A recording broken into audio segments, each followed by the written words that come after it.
The country's safety is at an all-time low. That's according to the police minister, who presented bleak crime statistics yesterday. During the first 3 months of 2022, violent crimes such as murder, attempted murder and sexual assault have increased dramatically.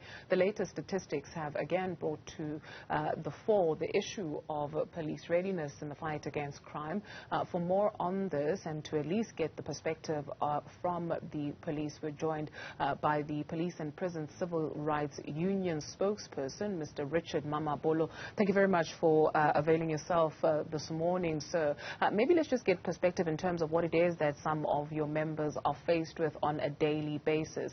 To the admission, or he did admit rather yesterday, the police minister, that they are faced with a lack of resources in some instances, which is impacting their ability to respond to crime in the country. That is quite the reality for a majority of our police officers, especially those who are based within rural and township police stations, because there is generally challenges around the allocation of resources, and of course that has obviously hampered the kind of services that our members would obviously be in a position to provide. You'll also remember that there have been challenges around budget cuts that were supposed to obviously ensure that the capacity of the SAPS. But as a union, however, we are concerned about the overall increase in the crime statistics. It is something that is concerning, but it's not something that we are surprised about because of these challenges that our members continue to face on a regular basis. More worrying is the fact that you consider the fact that even in the past statistics, there have been areas which have been identified as hotspots, and yet again, this time around, we still have the same statistics reflecting that these specific areas will continue to be challenging. So that means that as much as the SAPS would know about these areas, there has not been much effort put in ensuring that we remedy the situation in such areas. This as well is reflective of the fact that there are no resources that are channeled towards ensuring that some of these areas are improved upon. So those are some of the worrying factors. We think as well that with regards to sexual offences, for example, they have gone up as much as it's something that obviously it's worrying, but as well it also reflects on the fact that there are more people coming out to report such cases, which has been the problem in the past.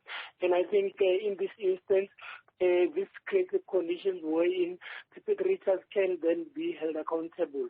So it's something that we definitely be engaging with the SAPS. At least currently we've got, the minister is actually agreeing to what we've been raising about these challenges that our police officers have been faced, because there has been a lot of denial, and we think that since there is some form of admittance that there are challenges within the SAPS, we would definitely need to look into how we can then ensure that our members are capacitated in dealing with some of these challenges.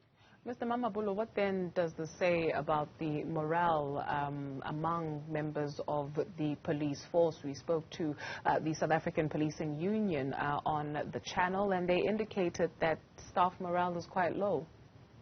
The morale is indeed quite low. I mean, you've been seeing a lot of police being killed. I mean, there's been about 27 reported cases, but as well, there's been a lot of attacks on police stations in the past.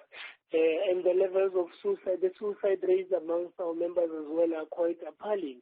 So the morale is quite low. There are a number of other factors that obviously will need to be addressed in terms of the working conditions of our members. You know, some of them, in fact, all of them currently are still getting a danger allowance of 400, which is supposed to be at around 1,500 by now, in line with some of the agreements that have been taken. So police officers, men and women, are not, they've got nothing to look forward to really. They earn near their salaries. They are not sure as to whether they'll return home wherever they leave their homes in the morning. So there are many, often kids and wives and husbands those are the realities of our members in, our men and women in blue. And of course, generally they are not respected. So we also need to work very hard in ensuring that we improve relations between communities and police officers, in ensuring that we fight crime together, because at the end of the day, crime is not only a police matter. We also think as a union that it's quite important that in the future we do not necessarily we ensure that the role of presenting statistics is not the sole responsibility of the Minister of Police, but it should be the collective responsibility of the entire criminal justice cluster. So the police would obviously be expected to speak to how many people have been arrested, the judiciary issue account on the number of convictions and prosecutions, while the Department of Correctional Services should speak to incarcerations, so that there's a common budget which will obviously ensure that all these three departments within the criminal justice cluster work in unison. Currently, we cannot have it. We've got a situation where everybody is working in silos, and of course, it's quite difficult to actually measure as to whether the criminal justice cluster in the country is making any progress or not. Mr. Richard Mamabolo speaks for POPCRU. Thank you very much for availing yourself this morning.